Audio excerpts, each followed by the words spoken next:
I'm Nicola from NB Office Assist. So NB Office Assist offers virtual assistant services and also bookkeeping services.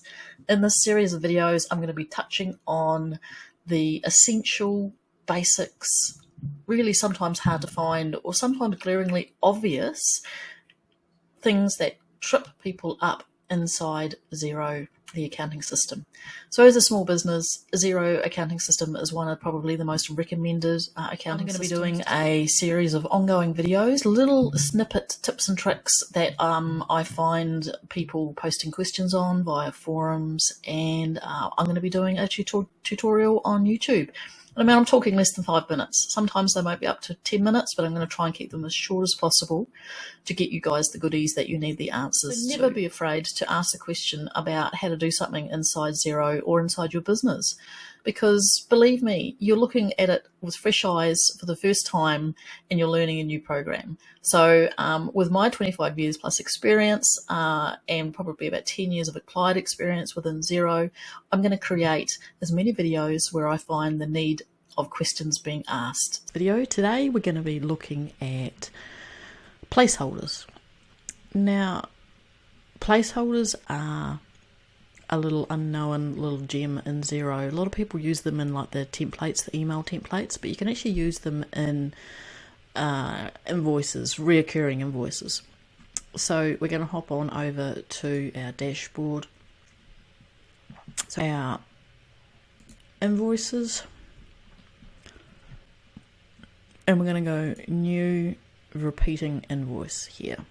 Now, a repeating invoice is basically used when you have a service or you provide something that you consistently email a client for. So that could be services, it could be you own land and you lease it to someone, so every month they get an invoice for that, or you provide a service or just something that's ongoing. So for the purpose of this video, we're going to do a repeating invoice every month, and we're going to do it on the first of the month.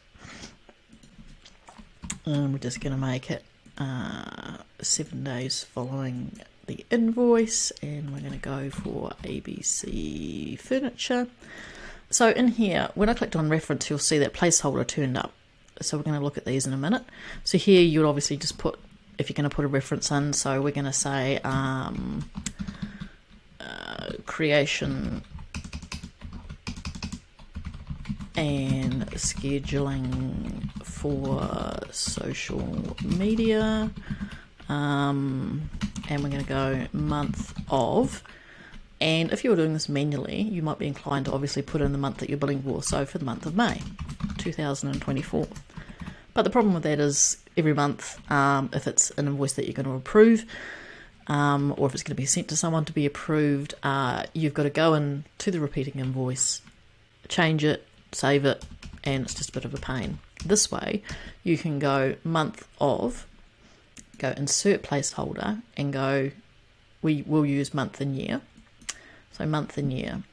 So it will now say month of May 2024, and next month on the 1st of June, when it's ready to be approved, it will say month of June 2024. So it automatically does everything for you. So here in the description, we're going to copy in some paste, create and schedule social media posts for Instagram, Facebook and Pinterest for the month of, and again, we have the insert placeholders come up for us. We're going to go just month because we've got the year up here, but you can certainly add in the year if you want as well. And we'll go across and we'll go 4 weeks and put in whatever relevant price it is, and obviously your sales code and the applicable tax rate for you. So what we're going to do now is just look at the preview placeholders. So as you can see, it's picked up from the description, which is the reference, creation and scheduling of social media, month of May 2024, because that's picking that up based off the invoice date.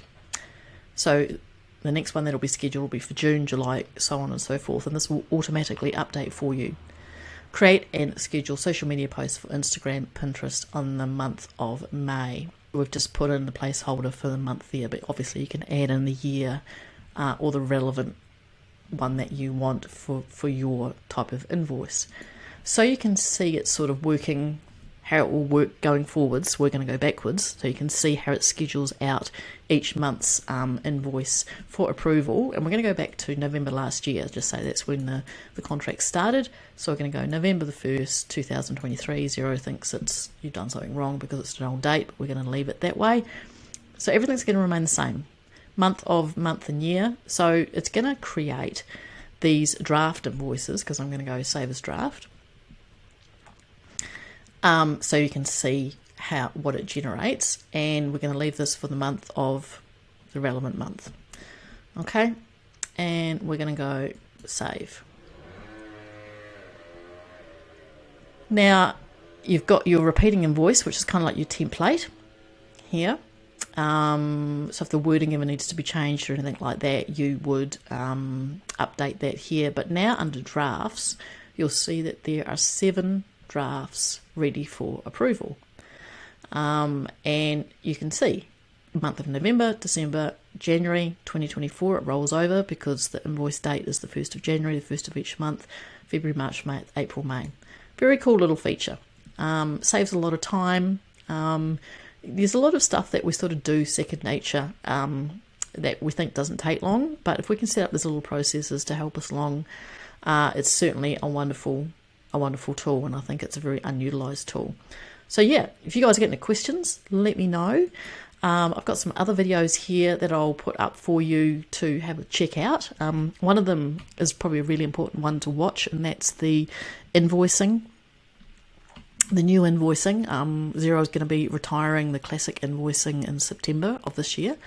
So it's really important for anybody using the invoicing, if you're still using the classic invoicing, to have a look and see what the new invoicing does and get your head around it, because it is a little bit different. The platform's a little bit different and it's quite new and worth a look. So I encourage you to click on that and have a look, and also let me know if there's anything you want to know about Xero, any shortcuts, anything you're struggling with. Let me know, and I'm happy to produce a video for you guys.